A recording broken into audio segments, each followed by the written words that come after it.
Bonjour les amis, Bonjour tout le monde. nous sommes encore heureux d'être avec vous ce matin et nous continuons le thème de la guerre. Hier, on avait compris que on a déjà la victoire assurée en Jésus. Et aujourd'hui, on aimerait vous apporter un autre moyen pour être toujours victorieux chaque jour. Pasteur, peux-tu encore nous raconter une de tes illustrations dans ce thème-là pour nous aider dans ce sens-là justement? Bien sûr. Alors, l'histoire que j'aimerais vous raconter s'intitule La chaise vide. C'est pas une histoire que j'ai créée ou une fiction de ma part. C'est une histoire que j'ai trouvée de source anonyme, mais qui illustre ici très bien un moyen que Dieu nous a donné pour justement garder la présence de Christ en nous, pour justement garder cette idée que Christ habite en moi et qu'il me donnera la victoire en tout temps. Donc, c'est l'histoire d'une fille qui avait un père mourant. Et cette fille avait demandé à son pasteur s'il pouvait venir le rendre visite à la maison pour pouvoir prier avec lui, pour pouvoir faire aussi une onction d'huile. Lorsque le pasteur arriva dans la chambre du papa, il vit une chaise vide.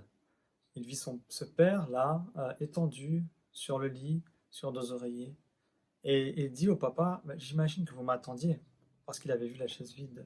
Ah oui, la chaise, dit-il, le père. Asseyez-vous, venez, entrez, fermez la porte, je vais vous raconter quelque chose. Je vais vous dire quelque chose que même ma fille n'est pas au courant. Il y a quelques années de cela seulement que j'ai compris un principe très important.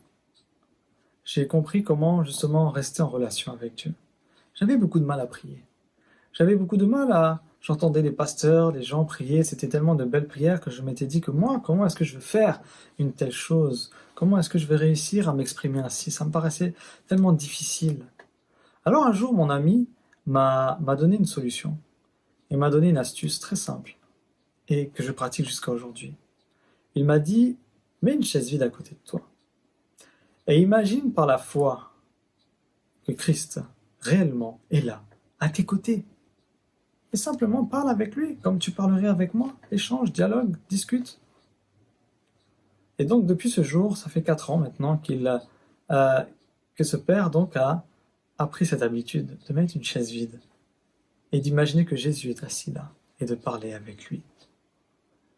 Le pasteur était subjugué par cette belle image que son ami lui avait donnée et l'invita à continuer à discuter, à échanger dans la simplicité, dans la franchise, à continuer à converser, à garder cette relation avec son sauveur. 2 jours plus tard, malheureusement, le pasteur reçut un appel de la fille lui annonçant que son papa les avait quittés, qu'il s'était endormi dans le Seigneur. Le pasteur était triste et a posé cette question à la fille, est-il parti en paix? La fille répondit, oui, je le pense. Je le pense parce qu'il m'avait appelé quelques heures avant et il m'avait rappelé à quel point il m'aimait, à quel point il avait apprécié d'avoir vécu, de connaître aussi Jésus-Christ, de l'avoir accepté comme son sauveur.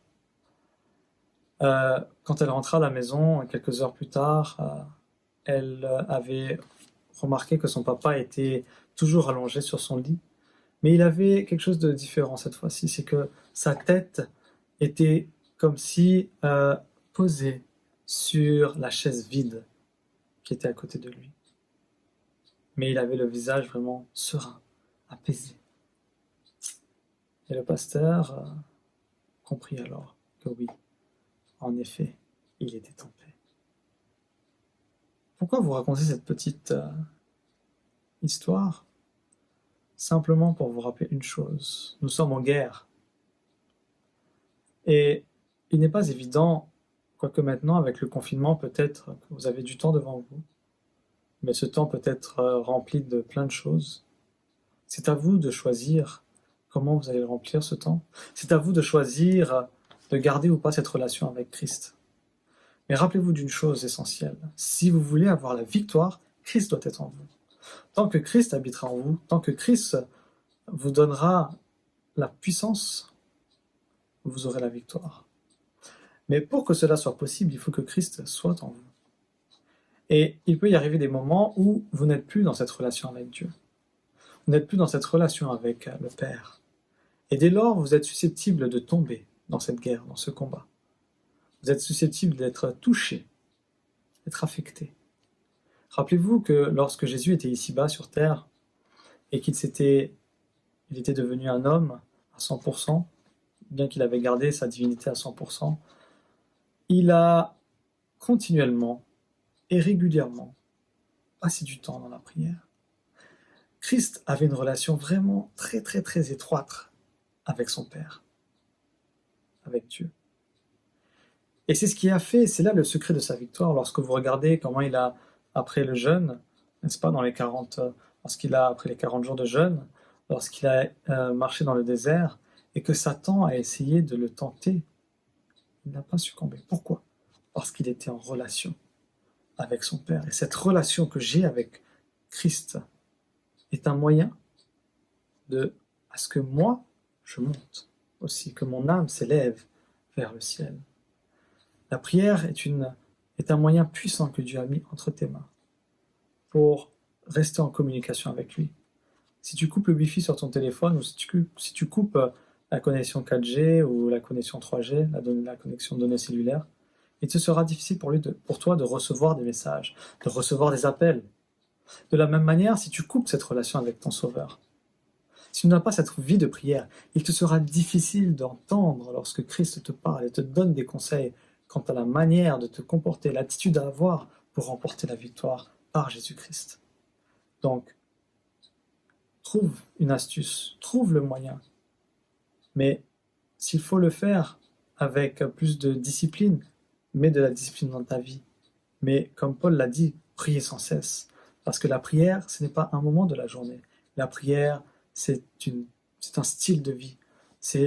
Tu peux prier à tout le temps, tu peux prier, même quand tu es en voiture, même quand tu es dans des occupations, tu peux toujours prier. Il n'y a pas d'heure précise pour prier. Il n'y a pas un temps idéal pour prier. Toute la journée, les 24 heures que Dieu te donne tous les jours, ces 24 heures-là, tu peux les mettre aussi. Et chaque heure, tu peux les passer en communion avec ton Père. C'est là le secret de la victoire en Christ.